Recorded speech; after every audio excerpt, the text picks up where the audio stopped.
something unusual is unfolding at the top of the world. In the frozen capital of Nuuk, small groups of European military personnel have begun to arrive, not as an invasion force, not as a build-up for conflict, but as a carefully calculated signal.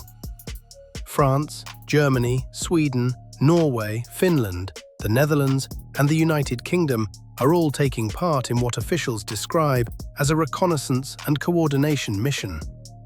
The numbers are modest, just a few dozen personnel in total, yet the message behind their presence is anything but small. This deployment comes at a sensitive moment. The United States, under President Donald Trump, has renewed its interest in Greenland, a vast Arctic territory that governs itself but remains part of the Kingdom of Denmark. Trump has repeatedly argued that Greenland is essential for American national security, telling reporters that the United States needs the island. While he has suggested that a negotiated solution with Denmark might be possible, his comments have unsettled allies across Europe. Denmark, for its part, has pushed back firmly.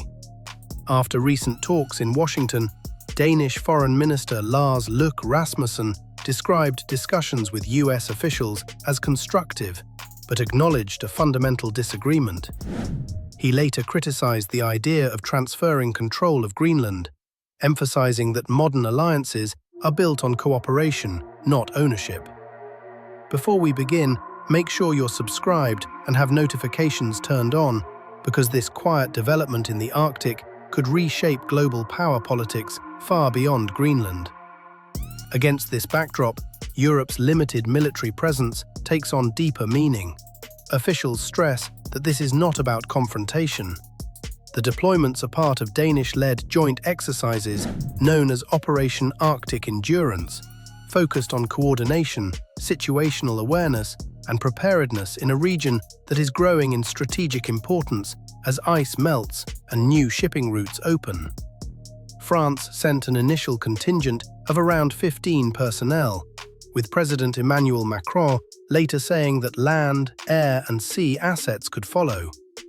Germany dispatched a transport aircraft carrying 13 soldiers for a short stay. Sweden, Norway, the UK, and the Netherlands each contributed a handful of officers. Finland, another Arctic nation, sent liaison officers on what it called a fact-finding mission, stressing that all options remain open as planning continues.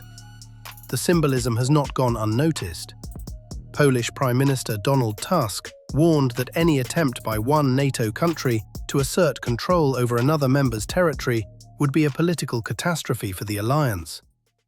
Even countries not directly involved in the deployment have expressed concern about escalation in a region long viewed as stable. Russia, meanwhile, is watching closely. Its embassy in Belgium said it was seriously concerned about what it described as a growing NATO footprint in the Arctic, accusing the alliance of exaggerating threats from Moscow and Beijing. European officials counter that the deployments are defensive, transparent, and aimed at protecting shared interests rather than provoking confrontation. The United States already maintains a military presence in Greenland through an existing base, staffed by around 150 personnel, with agreements that allow for rapid expansion if needed. That reality makes Europe's move less about numbers and more about reassurance. It signals that Greenland's security is not solely an American concern, but a shared responsibility across the transatlantic alliance. Greenland's own leaders have been clear. Prime Minister Jens Frederik Nielsen has described the current situation as a geopolitical crisis, stressing that Greenland does not wish to be governed by the United States and would choose Denmark if forced to decide. Danish Prime Minister Mette Frederiksen echoed that message, saying Greenland's defense is a concern for the entire NATO alliance, not a bargaining chip. For Washington, the position remains firm. The White House has indicated that European troop movements will not affect the president's ambitions regarding Greenland.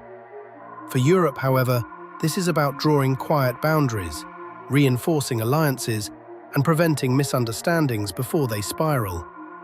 What's happening in Nuuk is not a show of force, it's a reminder. In the Arctic, where geography meets geopolitics, even small steps can carry enormous weight. And as global attention shifts northward, the balance between cooperation and competition is becoming harder to maintain. If you want clear, balanced explanations of global developments like this, like the video, subscribe, and turn on notifications. These stories don't stay frozen for long, and what happens next in the Arctic could shape the future of global security.